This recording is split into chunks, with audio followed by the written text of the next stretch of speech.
Semangat pagi! Ketemu lagi di channel EduTube ID. Kali ini kita akan belajar tentang gelombang. Kalau kalian pikir gelombang itu apakah hanya deburan ombak? Ternyata bukan hanya deburan ombak. Jadi suara yang kalian dengar itu adalah gelombang, dihasilkan oleh gelombang maksudnya ya. Jadi gelombang adalah getaran yang merambat. Oke, jadi tadi di awal saya katakan bahwa nyamuk itu mengeluarkan suara nging di telinga kita, berdengung, karena dia karena sayapnya berkepak atau bergetar ya. Nah, kenapa bisa sampai terdengar di telinga kita? Karena ada gelombang ini ya. Jadi getaran yang dilakukan oleh nyamuk itu merambat ke arah telinga kita, dan di telinga kita yang diciptakan lebar ini untuk menangkap ya. Semakin lebar telinga seseorang maka dia semakin jelas menangkap karena penampangnya banyak ya. Nah, ketika masuk ke telinga kita akan bergetar sampai ke gelombangnya masuk ke liang telinga, sampai di situ di tengah ada gendang telinga. Nah, di gendang telinga itu nanti kalau gelombangnya udah sampai di dalam gendang telinga itu akan bergetar kembali. Oke, sudah sampai situ. Tapi saya tidak akan membahas lebih dalam bagaimana sih bunyi masuk ke telinga kita, karena kita akan belum ya. Nanti part selanjutnya kita akan membahas mengenai bunyi. Untuk sekarang kita akan membahas gelombang dulu ya. Nah, tadi di sini ya terjadi karena adanya sumber getaran. Jadi kalau tidak ada getaran maka tidak ada gelombang. Oke.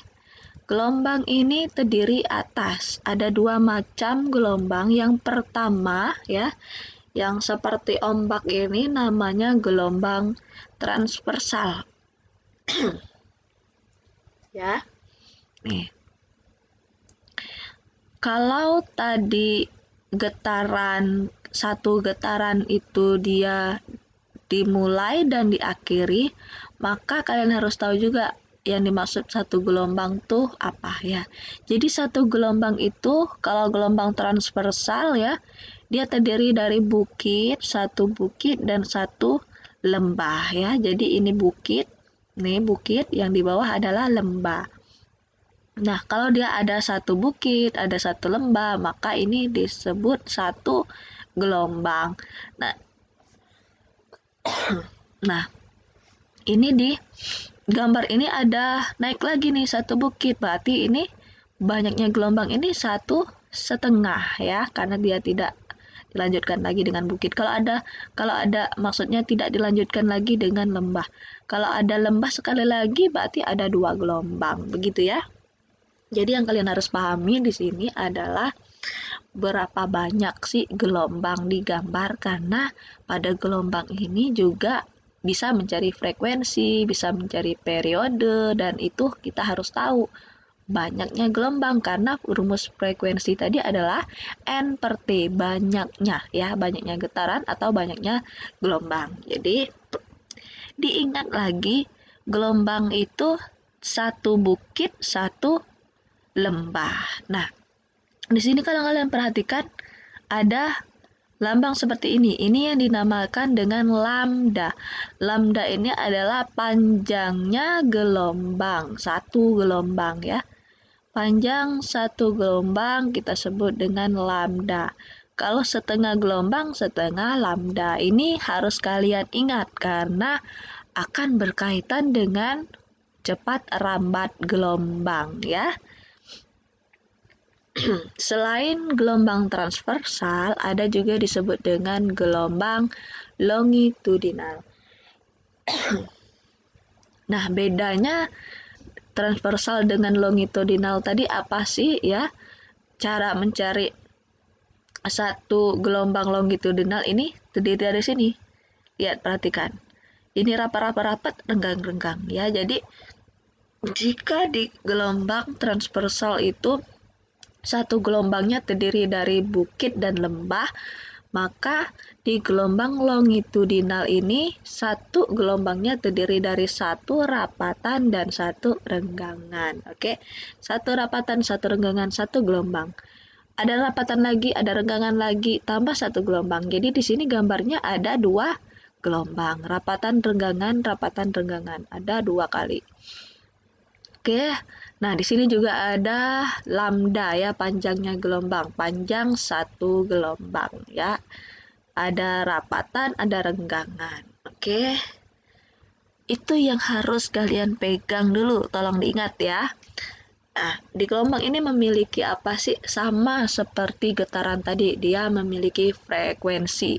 Dia juga memiliki periode, tapi dia tidak memiliki amplitudo, melainkan cepat rambat.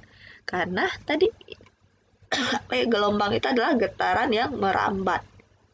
Kita bisa mencari berapa sih cepat rambat dari getaran itu, ya. Di sini saya tidak akan menjelaskan atau memberi contoh soal tentang frekuensi dan periode pada gelombang karena pada dasarnya sama ya. Jadi jika ada soal mencari frekuensi atau periode gelombang, maka cara menyelesaikannya sama seperti cara menyelesaikan frekuensi dan periode pada getaran. Ya, rumusnya kalau frekuensi N per T, kalau periode T per N. Nah, di sini saya hanya akan membahas bagaimana sih cara mencari cepat rambat gelombang. Oke, diingat ya rumus dari cepat rambat gelombang yaitu lambda per T atau V sama dengan lambda dikali frekuensi. Nah, perhatikan ya, tadi saya bilang tolong diingat baik-baik mana lambda ya, mana satu gelombang yang mana, karena akan berkaitan dengan cara mencari cepat rambat gelombang. Nah, di sini contoh soalnya, misalnya kalian diberikan gambar seperti ini ya. Ada gambar gelombang, diketahui T-nya, dan juga dari sini ke sini adalah 3 meter. Berapa sih cepat rambat gelombangnya? Yang pertama tentu saja kita tulis dulu diketahuinya apa. Dari gambar ini diketahui T-nya atau waktunya adalah 3 second. Kemudian nih apa? Ini bukan, hati-hati ya, ini bukan lambda atau panjang gelombang ya. Kalau lambda itu dari sini ya, satu bukit satu lembah, dia satu gelombang itu panjang satu gelombang itu lambda ya. Kalau dari awal sampai akhir itu bukan panjang gelombang melainkan jarak gelombang. Jadi S ya yang diketahui, S-nya sebesar 3 meter ya. Ditanya cepat rambat gelombang. Rumusnya di sini saya akan menggunakan yang ini aja. V sama dengan lambda dikali frekuensi, biar gampang, nggak ngebagi-bagi ya, dikalian aja. Jadi saya akan menggunakan rumus ini, lambda dikali frekuensi. Tapi masalahnya di sini adalah, di sini lambda, di sini frekuensi, sedangkan diketahuinya tidak ada lambda dan tidak ada frekuensi. Nah, kalau seperti ini, kalian tinggal cari lambdanya ya. Lambda itu tadi kan di sini ya. Lambda ini panjang satu gelombang. Jadi, rumusnya S jaraknya dibagi N banyaknya gelombang ya. S-nya berapa? S-nya dapat dari sini ya, di sini. Nih, 3 meter. Oke, masukkan. N-nya berapa? N ini adalah banyaknya gelombang. Kita hitung. Bukit lembah 1, bukit lembah 2, bukit lembah 3. Jadi di sini ada 3 gelombang ya. 1, 2, 3. N-nya berarti 3. Jadi lambdanya adalah 1 meter ya. Kemudian di sini Frekuensi juga tidak diketahui, tinggal masukkan, kita cari aja ya, frekuensi sama dengan N per T. N-nya berapa? Tadi ya udah kita hitung sama-sama, N-nya itu sebesar 3, T-nya di sini 3, jadi frekuensinya juga 1. Tinggal dimasukkan ke rumus, lambda dapat, frekuensi dapat. Lambdanya 1, frekuensinya juga 1, sehingga hasilnya adalah 1 dikali 1 hasilnya 1 meter per second. Jadi cepat lambat gelombangnya adalah 1. Ya, gimana? Mengerti? Kalau sudah mengerti, alhamdulillah ya. Kalau belum mengerti, silakan komentarnya, boleh komentar di kolom YouTube, di kolom komentar YouTube ini, atau boleh komentar di Google Classroom ya, bertanya apa yang tidak dimengerti, atau boleh diulang-ulang videonya sampai kalian mengerti. Oke, cukup sekian pembelajaran kita mengenai getaran dan gelombang hari ini. Semoga pembelajaran ini bisa bermanfaat untuk kalian hari ini dan nanti-nanti. Terima kasih dan jangan lupa subscribe-nya dan tekan tombol lonceng. Sampai jumpa.